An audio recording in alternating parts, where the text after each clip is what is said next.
When I was a kid, I used to be into baseball cards and basketball cards and things like that. And lately I've been watching this YouTube channel, which I'll link in the description, where every week he goes through the top sports card sales on eBay.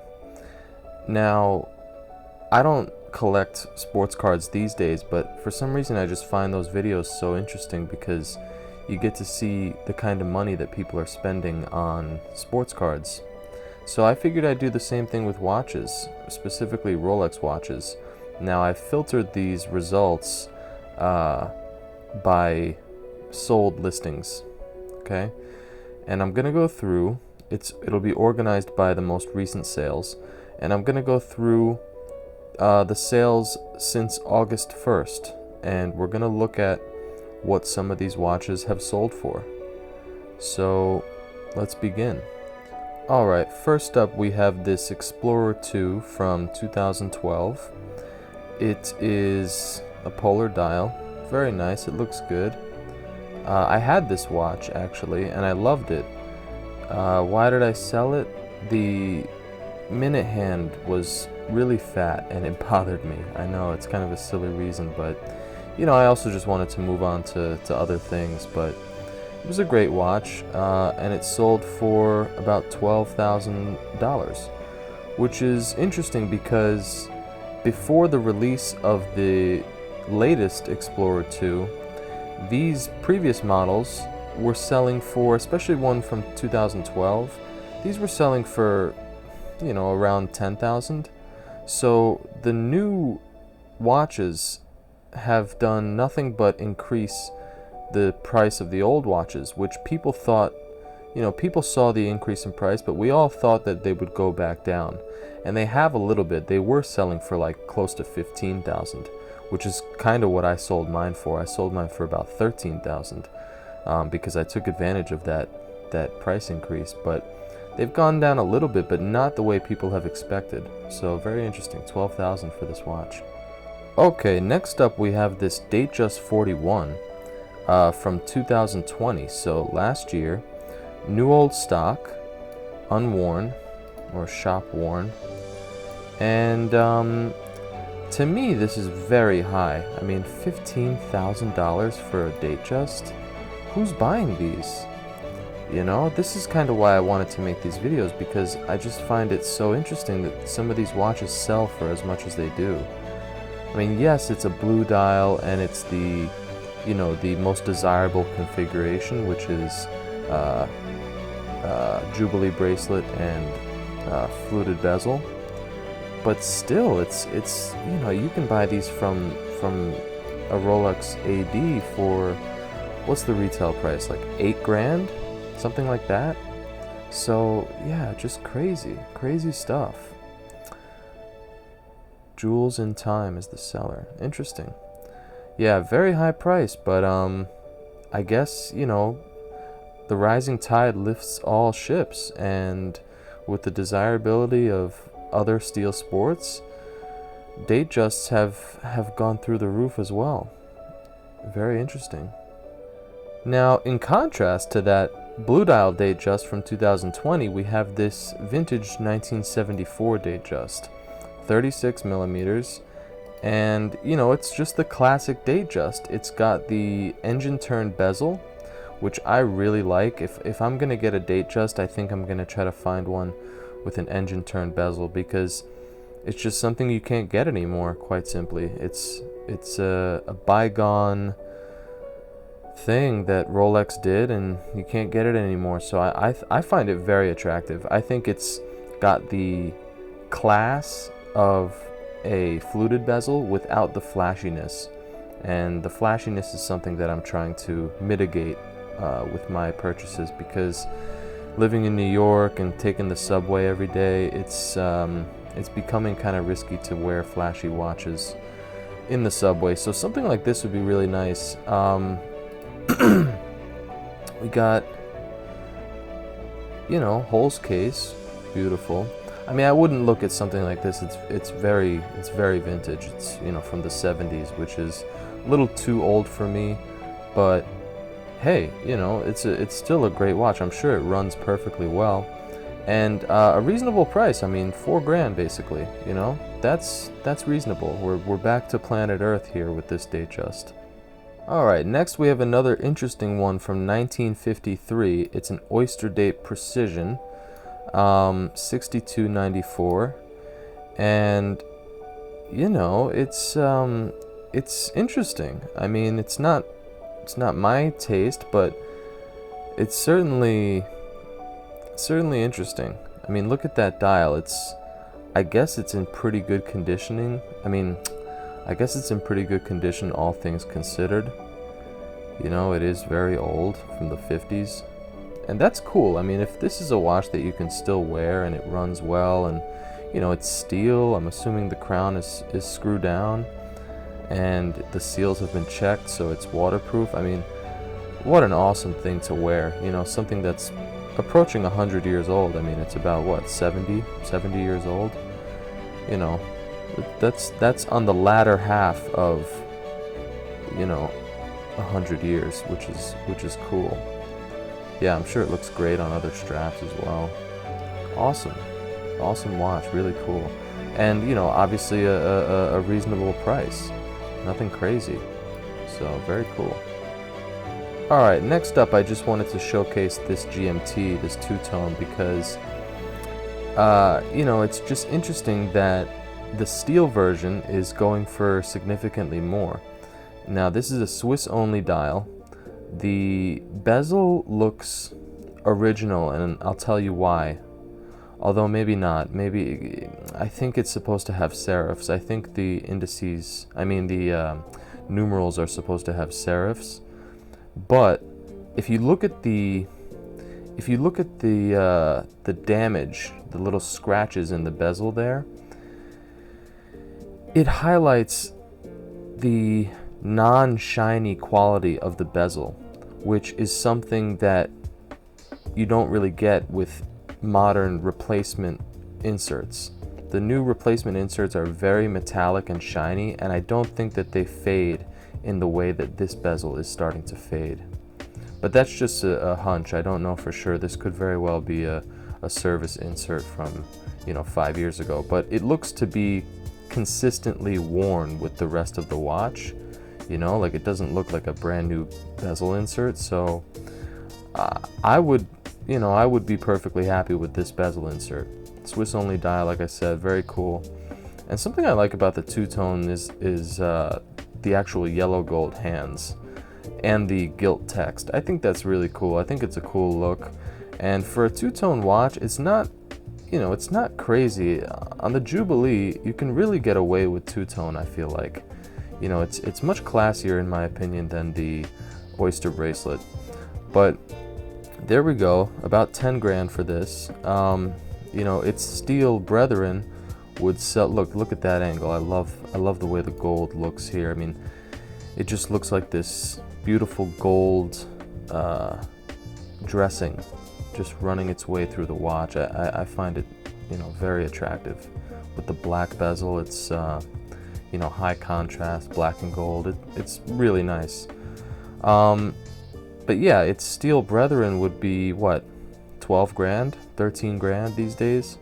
I'm sure we'll see one on the list somewhere. But you know, very cool watch. Is it polished? Probably. You know, it's probably been polished. Although you can see some yeah, it's been polished. But look, you know, for less than 10 grand, I don't think you're gonna get anything, you know, new old stock or unpolished, but still really cool. 10 grand for that. Alright, now I'm gonna highlight this because I think that this is too fishy of a listing to spend any amount of money on, let alone 5 grand. Now, we just saw a similar Datejust. Actually, I think it might be the exact same Datejust model, selling for $10,000 more than this. We saw it for 15 grand. And this one is selling for 5 grand, so that should immediately raise some eyebrows. It's being sold out of Latvia, which is not a country that I would enthusiastically rush to buy a watch from, especially a Rolex, obviously.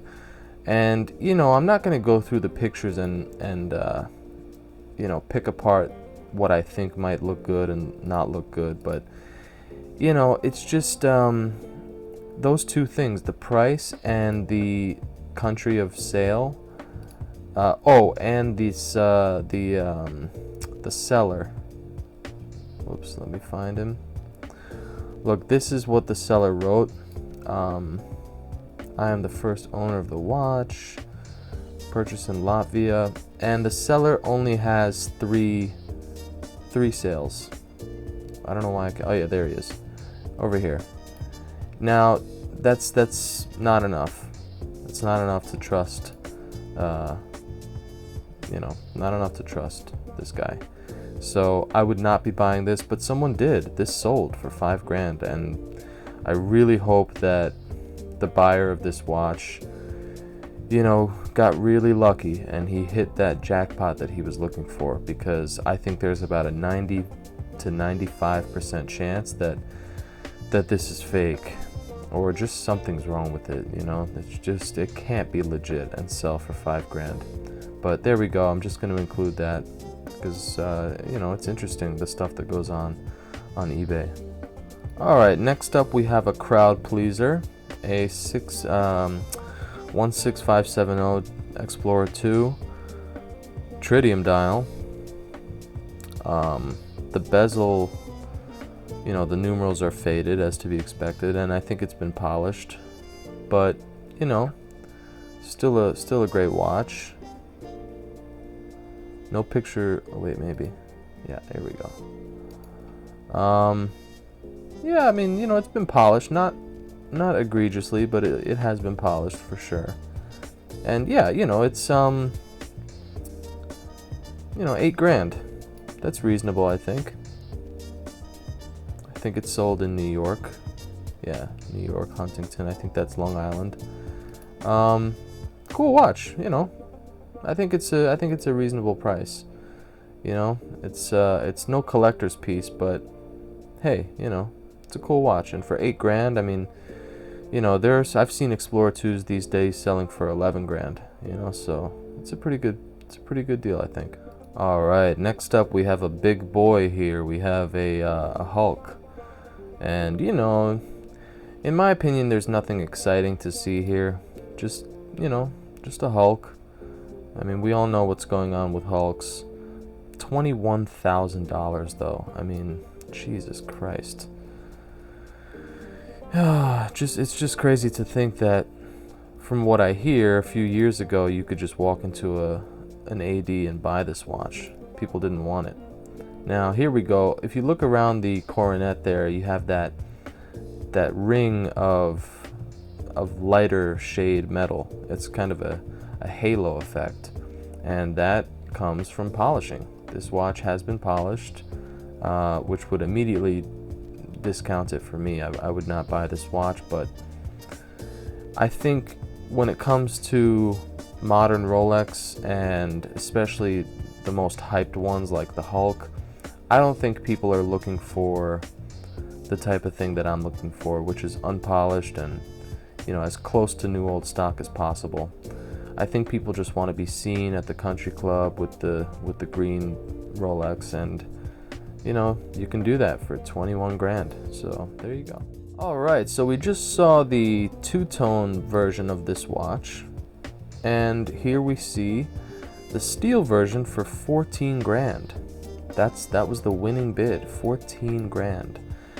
And you know, that's what's happening to GMTs these days. You know, this kind of listing makes me feel like I made a mistake selling my GMT. I probably did, but you know, I have a beautiful watch to replace it. But still, you know, you can see some wear here. It's nothing like a new old stock watch, although I think it has papers. Look, it's got the sticker on the back, which is cool. Check out my video removing this sticker. It's a painstaking experience, to be honest, and that sticker is not papery like you may think.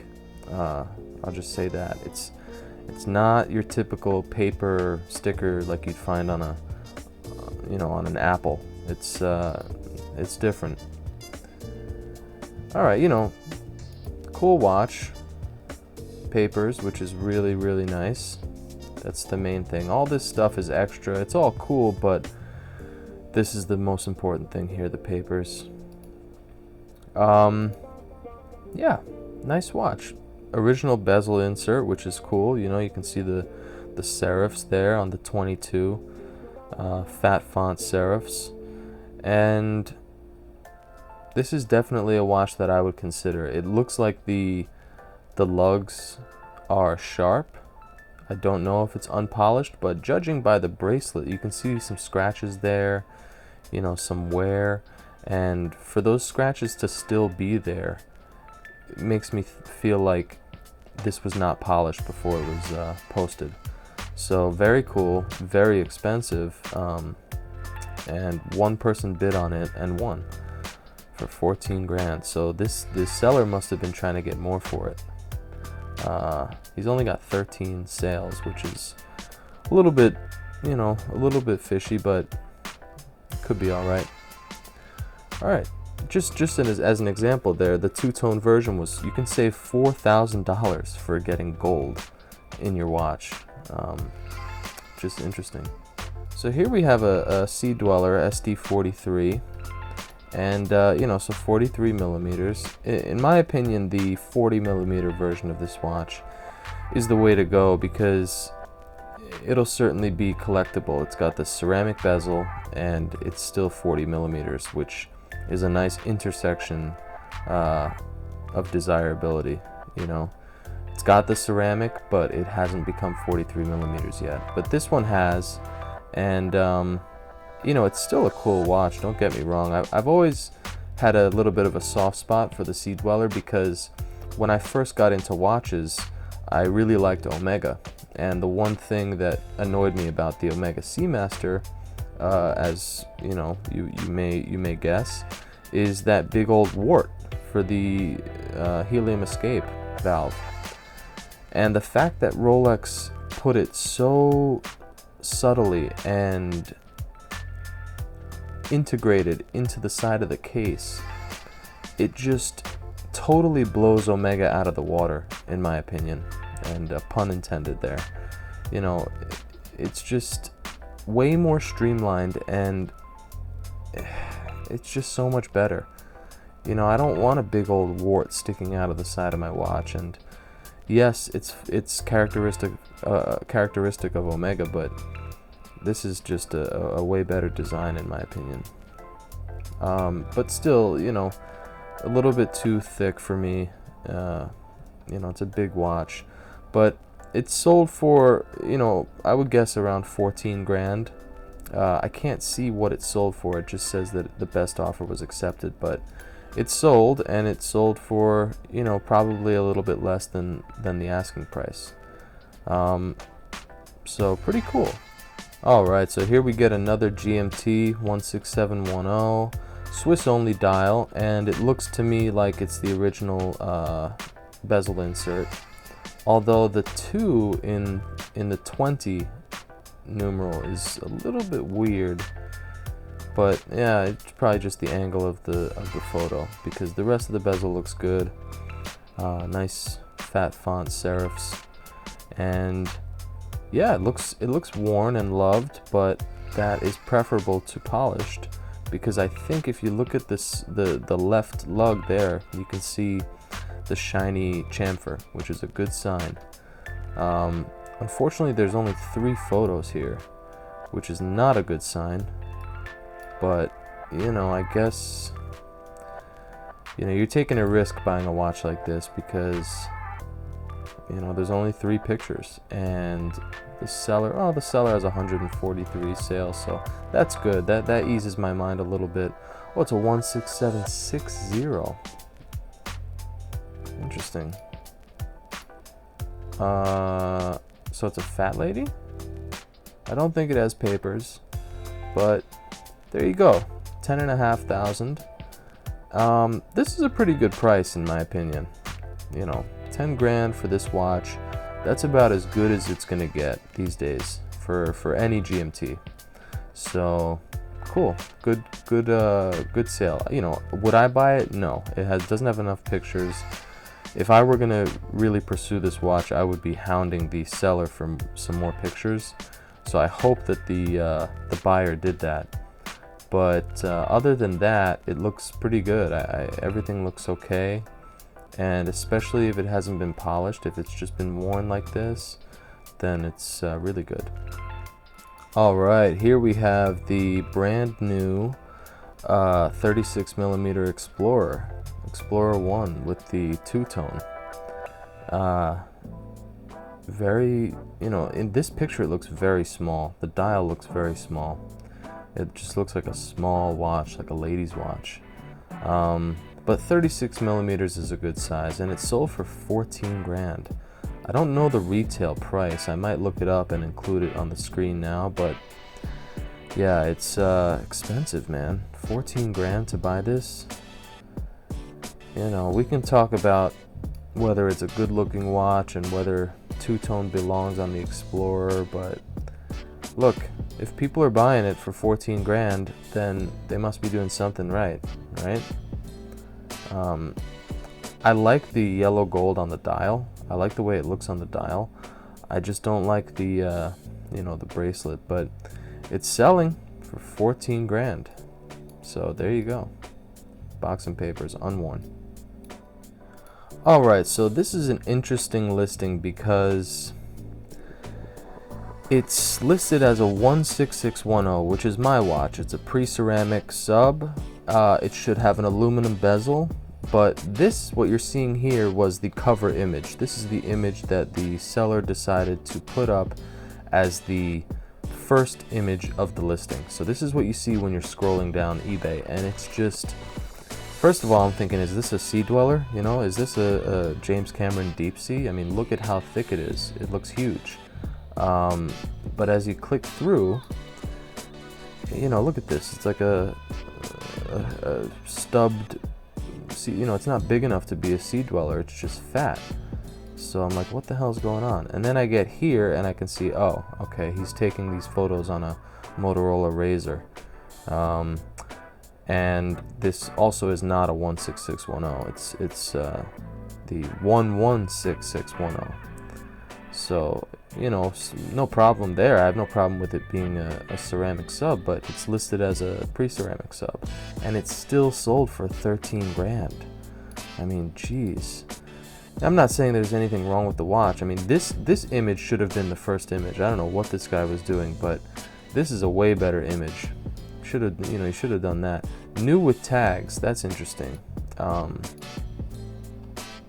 It very well could be new, but the clasp looks like it has some wear on it, so I don't think it's new with tags. But the bracelet looks good. The thing is, with eBay, you have to be really careful because it's kind of like the Wild West of watch buying and selling. In my opinion, Chrono24 is a better place to buy a watch, even though eBay is implementing these authenticity guarantees where you ship the watch to eBay and they'll authenticate it, and payment with escrow.com and all of these protections that you get. That's better for the buyer, but you still have people posting things like this where they don't even get the reference number right, and the first image is a potato. So you got to be really careful. I mean, I wouldn't buy this watch just because, how do you get the reference number wrong? How do you get that wrong? And do you not care enough about your selling, your listing, to put a better picture than this? This is a great picture, and this is decent. It still looks warped and weird, but it's still sold for 13 grand, which is just crazy. So there you go. All right, so here we have a Pepsi, a beautiful Pepsi. Now, straight off the bat, I know this bezel insert to be the service insert that you get from Rolex. So it's not the original bezel insert, but it's still beautiful nonetheless. My Pepsi had this bezel insert, which was one of the things that kind of bothered me. And I knew that if I were to keep that watch, I would go on a quest to find a original bezel insert. But actually, wait, I might have misspoken, because this could very well be a post 2004. Yeah, okay, sorry. So this bezel insert could be original to this watch. Mine was a P serial, which was a Holes case from the year 2000, so it would not have come with this bezel insert, but this watch could have and probably would have come with this insert, which is fine. Now I see some beautiful chamfers there on the side of the lugs, which is a really good sign. Here, I just saw this, it's unpolished. Okay, so excellent example. Papers, wow, oh no, this is the service papers, but it also has the papers, so service papers and the original papers, which is really cool. That's everything I need to see, and it just looks really, really good. Everything looks crispy and yeah, really nice. This is what I would look for in a GMT. You know, if I wasn't picky about Holes case or anything, like, you know, if I was interested in any year, you know, anything from after 2003, then this would be amazing. It's perfect. Yeah, look at that brushing. It's just really nice.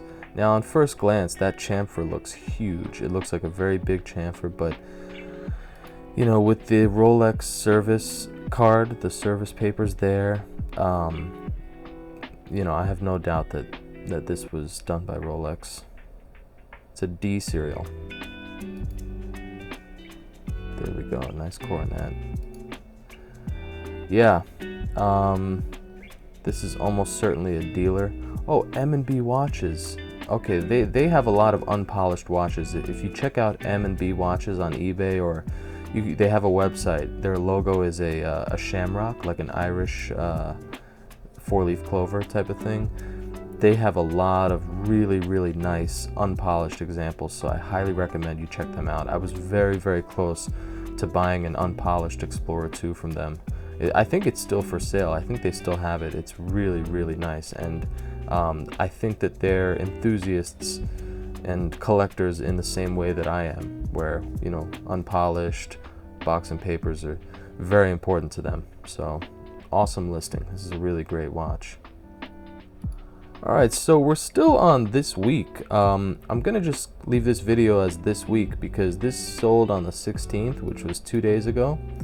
And you know, a lot of watches get sold on eBay, so I'm not gonna do August. I'm just gonna do this last week of August, which will be from the 11th to the 16th. And I might just make a part 2 to this video because it's getting pretty long. But for now, we have a 14060M 2001. Shout out to Austin Daniels, who would love this watch, but I think it's been polished. If the brushing there is any indication, then, you know, look at it, it's not straight. That could be a fingerprint type of thing, but, you know, it looks a little uneven. But otherwise, it looks really nice. It's got the original bezel insert, it looks like.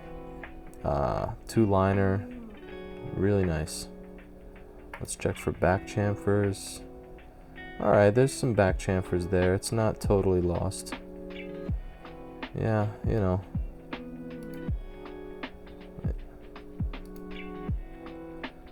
Okay, you know, I think it's probably been polished once, but it still looks good. You see the chamfer there, right along here,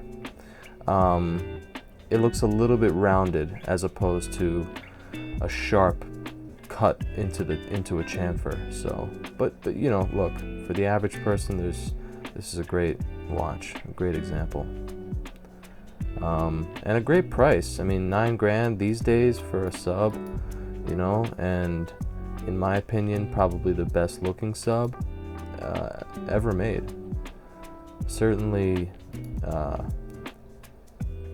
according to Austin Daniels, you know, he would love this watch if it's unpolished. I mean, look, if we're getting really picky, then no, but look, it's still pretty good, and for this price, I think it's a good deal. All right, there you go. All right, we have another 16710 here. It's tritium. It's got those fish hook 2s, and you know, so this is an original bezel insert, which is always good to see. Man, look at that spring bar sticking out there. Oh my God, it's been polished to death. Look at that lug. It looks like a tooth. It looks like a little, you know, saber tooth. My God, look at the gap there. Yikes, this thing has been, and look at all the damage on the hands. You know, that comes from the watch constantly being opened up and the hands being removed by careless watchmakers. You know, I'm sorry, I'm not a watchmaker, so I can't really speak to, you know, the process, but boy, oh boy, that's bad. That is bad. Look at all those scratches. I had one tiny little scratch on the minute hand of my GMT that you could only see with a loop, and even still that bothered me to hell.